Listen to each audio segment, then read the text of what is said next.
Life Chances came about as how do we better understand people's lives from their perspective in their local community. And in particular, the community organisations we're working with are predominantly mothers on low income. There's been a lot of research which is trying to capture voices of the poor, and we were trying to do something different. We were trying to give people some control over telling those stories, managing the stories in their own way.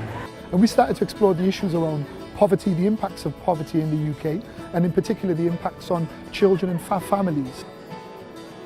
But we also, within the budget then, were able to commission some artists, and that's where Close and Remote came into the project. What you can see, there's a number of people who are standing around the carpet, and these people actually are exploring their different life chances in terms of transactions. Transactional analysis is basically a technique for exploring human relationships and how people interact. What people find interesting about transactional analysis when it's done in this physical form is it's a way of showing the interactions among different people. Often when you're making something, conversation flows, so that's where the jewellery came from. So when we were running the workshops with people, we'd sit around, we'd be making the jewellery, conversation comes out. People didn't want to go home after the workshop, they wanted to stay, continue talk, continue discuss, continue jewellery making, and it was just a really, really amazing space to be in. For me, it was the whole process is important because I met women and men that from different cultures. I mean, we're not, when people talk about black groups, they tend to think that we're a homogeneous group, and we're not. People have their life stories and very painful life stories. For me, it was very therapeutic. In the novel, these characters come together, they make jewellery together, but they also talk about their own lives, and they actually come up with a community manifesto that opposes current government rhetoric. They've made amazing jewellery, they've shared their stories, they've shaped the characters, we've worked together on the characters' storylines.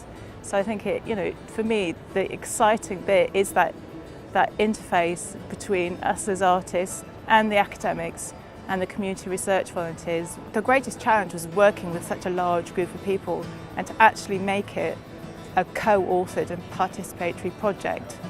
And we really did work together to make these stories. Mona and Samira are informed by immigration services they are about to be rehoused. Not in Bristol, but in Cardiff.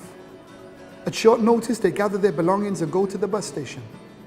Mona knew they wouldn't be able to stay with them. So we first of all started to explore what would happen if the welfare system put children and families at the centre of its reforms.